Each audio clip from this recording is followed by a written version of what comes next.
Our programming should be, and currently is on a limited basis, a seamless connection from early childhood to post-secondary. And so it's that continuum from pre-K to as they leave and they get their diploma and walk across that stage in May. Early childhood education and development, we need to pay attention to individual student needs. We must continue to have a wide variety of electives and advanced courses because our community, our state, our nation, our world are demanding highly technically skilled workers.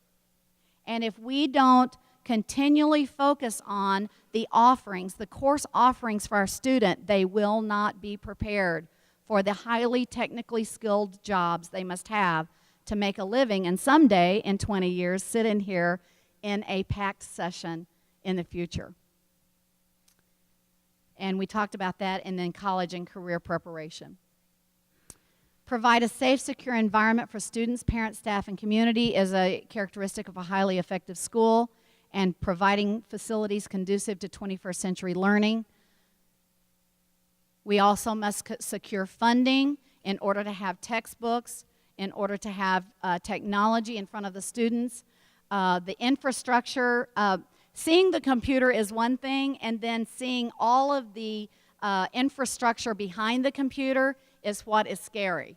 And so we have a huge infrastructure for technology that must not only be maintained, it has to be sustained and grown in order for your students to walk into a classroom and be able to use those technical tools.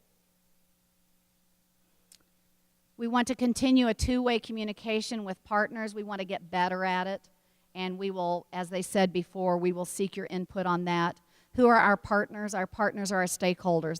You are our board of directors. We have a board of education, but our stakeholders are our partners. And we need to hire leaders who are committed to the mission, and that is focusing on educating each child for success. And then we have to have a governance process. If you're a highly effective school district, you have a governance process that is both transparent and inclusive.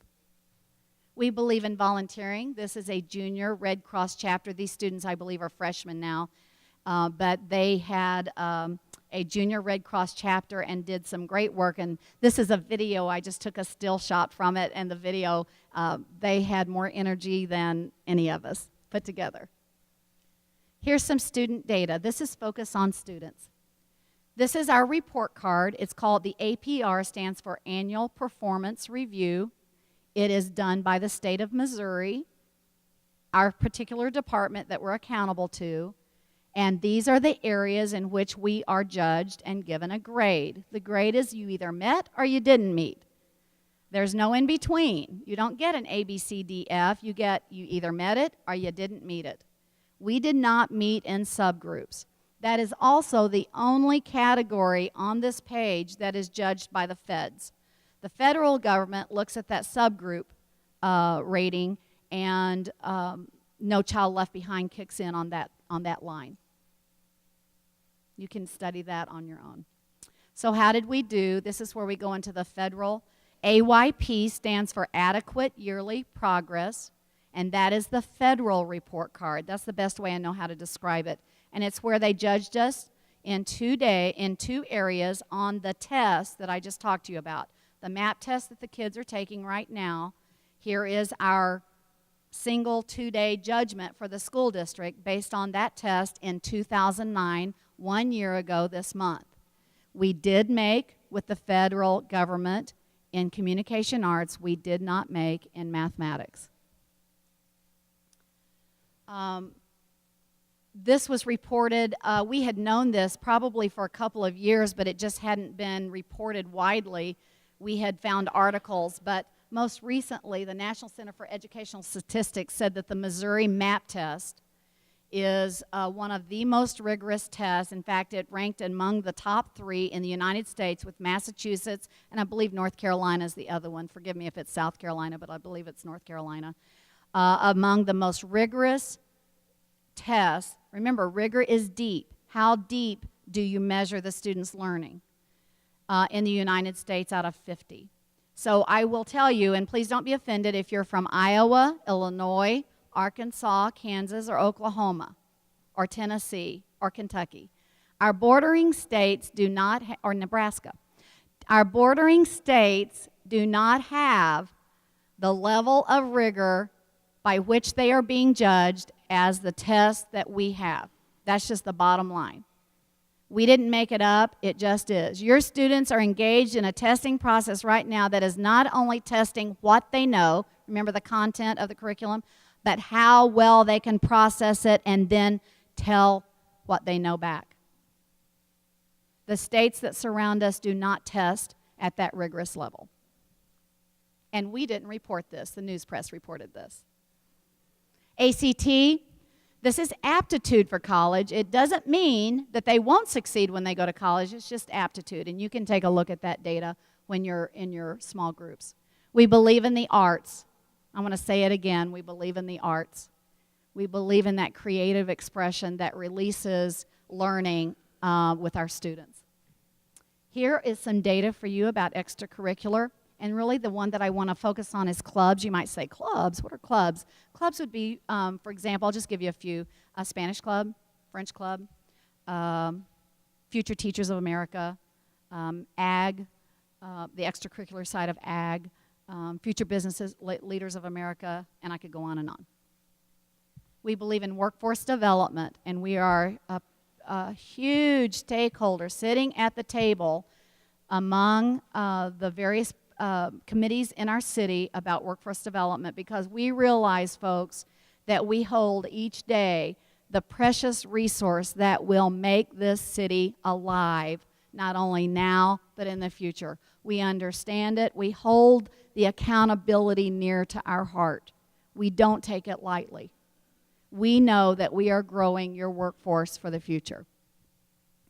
And what does it mean? And I stole this. I wish I had written this. This is really great, but I at least credited it.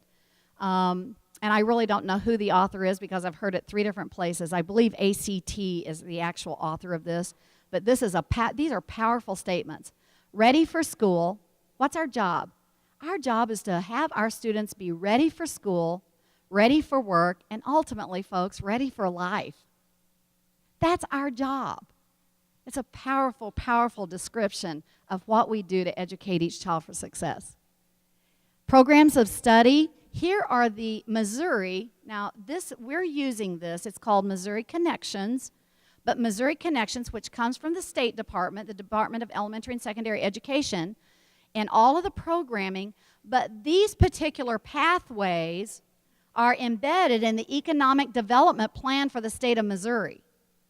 So we didn't just make this up. This is a direct from your student's classroom and whatever career path your student chooses in the K-12 system to the community colleges, the technical centers, and the universities, to the State Department saying, if Missouri's going to survive, we better have workers in these areas.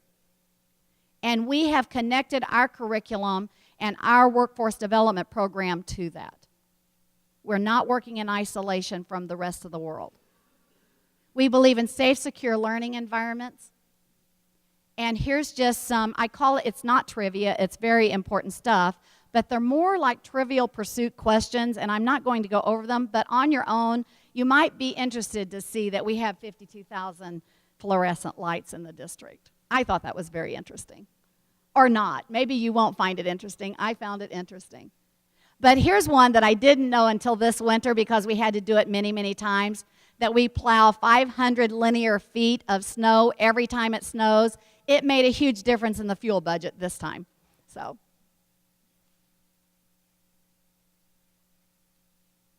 we believe in preparing for the future, and this is a photo of the Cook Road property where the Board of Education purchased 15 acres in December of 2008 to just prepare for the future, whatever that looks like.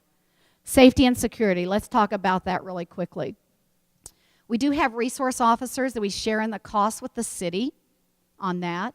We have security processes, and you notice that I'm on duty tonight. So when I'm on duty in a building, I wear